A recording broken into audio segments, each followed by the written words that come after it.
Good morning, kitties. And if you happen to be like double my age, take that as a compliment. You guys are getting younger. Also, the Mayans regarded 52 as the initiation period into becoming a Mayan elder. And I just thought of that because this year my mom turned 52, and I was like, I did not do her Mayan elder initiation ceremony. Oh my god.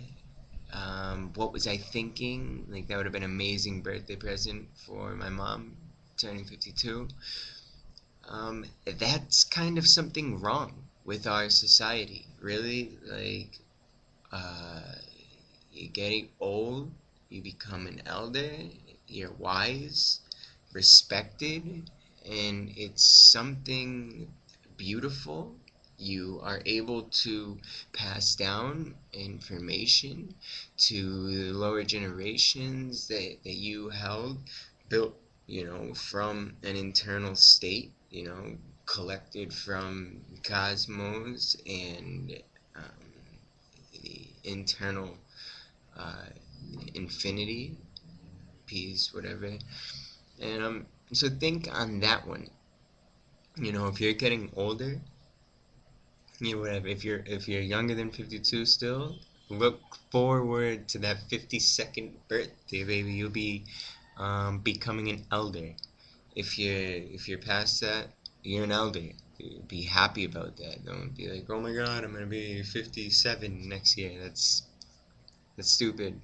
You remember the the the beauty in the process of becoming,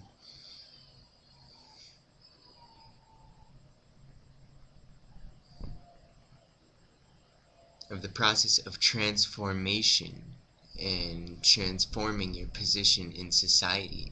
We've cut out too many of the initiation, passages of rites, transformations in society and in general. So remember the beauty in that. But that is not the point of this video. I was asked by somebody to make a video to introduce an introduction to spirituality, Spirituality 101. And as I am entering my own kind of new phase on spirituality, I figured it was a great time to do that video.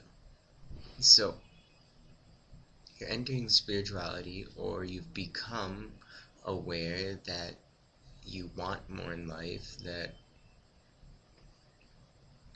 the spirit can give you more, then I don't have anything really. Then, you know, if this pen was a really fancy pen, I could say then a really fancy pen. But this is kind of just a green, stupid pen. Anyway, the spirit can give you more than the material, and more than, like maybe like a video game in your mind, or your Audi A1, blah da da da da. And so more and more people are realizing that.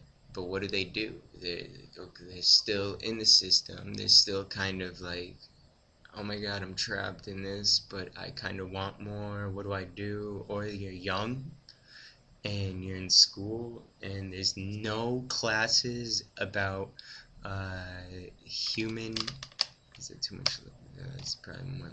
There's no classes about human emotion. There's no classes about life purpose.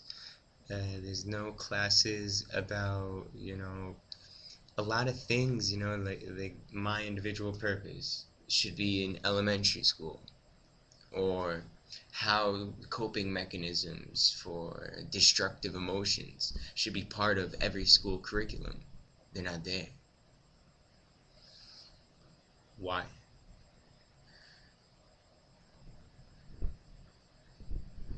So I think that should be bigger. Okay, I was getting played away with seeing my or in the camera. Anyway, why we know why they're not there, because they don't want us to be enlightened beings that don't want to buy a bunch of cheap plastic shit from China, because we owe China like trillions of dollars, and so we got to keep buying their cheap plastic shit. That's if you're from the U.S.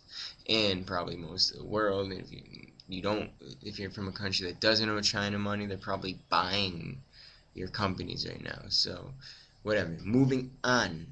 Um, how to start, what to do. The first is discipline. That is, I mean, okay, I got started on my spiritual path with tarot cards, reading people, helping people, helping somebody on the street. You can do that, but if you really want to like become a spiritual and really get on the path, the first thing you have to master is discipline. Where did I master it? I mastered it in India. You don't have to be so extreme, but I did for about 6 months, maybe more. Every single day I woke up at 3 to 3:30 a.m. I washed up a bit, brushed my teeth, you know, got in my little suit, my little yogi suit, and I headed out to a rock where I then sung mantras for about an hour, then did silent meditation for about an hour, and then did uh, physical yoga for about an hour, and then went to a yoga class. And so it was like 4 hours before I even started my day of dedicating to myself. This guy right here, all of it, okay, there's maybe some mantras were like, like singing about the beauty of the earth, but all of it was time for me. Because the self is where your spirit grows and where you can grow enough to affect others. So discipline, you need to start with discipline. Two, what really makes a spiritual person? What differentiates a spiritual person from the average Joe on the street? A spiritual person knows their purpose. They're not really asking, like, why am I here? You either know your purpose. Okay, so I'm going to use my examples. Need to start a Jedi school. Want to be a part of sustainable but more abundant community projects. Like to teach meditation, advanced energy practices, or whatever. The main purpose is a Jedi school and community. So I know I need to devote myself to that, be disciplined to that purpose. So you can still be a spiritual person with the purpose to bake bread. But no, it's coming from the heart, it's coming from the spirit. Knowing your purpose it creates a connection with the spirit, because we came here for a reason. You weren't wooed by a stork in a little, in a little bag dropped off to a family. You were kind of by like some sort of time god like consciousness, maybe a solar flare. The sun has mythological representations and consciousnesses as well. And with your own intent, chose where to be. You weren't dropped off there randomly, chaotically, to have no purpose and be confused. You came here with a reason, with a mission. So those are the two first, and they go hand in hand for spirituality. Knowing your purpose and first developing a discipline. If you know your purpose, that's great. You need to be disciplined because you won't get anything done if you haven't gone through that stage of devoting this much beyond the camera, it's with time to the self to grow the spirit. And then knowing your purpose. You won't get anywhere if you don't know where you're going. So those are the two major factors I would say to begin with spirituality. Develop a discipline to your practice to the self, and knowing your purpose, so that then you can transcend that disciplined practice to the self. Because first you have to start with the self. There's no getting around that. But okay, so you were waking up at 3:30, doing X and X hours in practice directly directed at the self, and then doing whatever studying. And in my case, I was working at a volunteer Ayurvedic hospital for 8 hours a day about. And so that was where I was learning. Okay, so think at the time my purpose was going to be a natural healer. I still heal very well. That's still part of my purpose. Again, there's no I was born into a family of shamans. Well, actually, my dad was a truck driver, and my mom was in the corporate community, and now they're both awesome, cool, spiritual people, like talking about this stuff and everything.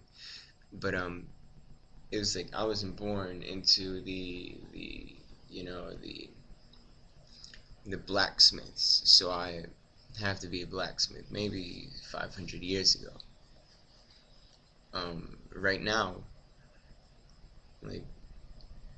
I started with medicine, but always had the cultural, spiritual aspects within that. Desire to heal people, desire to understand how to heal people physically, mentally, spiritually, and then from there, that was my purpose. I dedicated to that. I worked on that. I healed a bunch of people. I studied that, various cultures, for a long period of time. And from there, my purpose, as my consciousness grew, my purpose grew. And then, so it's interconnected. So you can start with one thing. Okay, well, I'm in college. I don't really know, or I'm in high school. Like as I said before, there's no classes, and I'm young. How should I know my purpose? Well, I'm working with a girl right now who left when she was 14. Of course, she didn't have her house. That wasn't even like a abusive house, but left because she knew she had to start getting her life work done. And even though she didn't know her purpose back then, it's all kind of falling together now. It's 23 now. You just because you're young doesn't mean you can't start having a spiritual purpose, a purpose to serve. And that's a spiritual purpose. In the healing, you're serving. Okay, and when you're making bread, you're serving the community. So that's what it is. Finding some way to serve the collective. And as you study that, become better at that, maybe that will grow, and you will realize that you now have more purposes. You have to spread information about superfoods. You have to work on macro ecosystem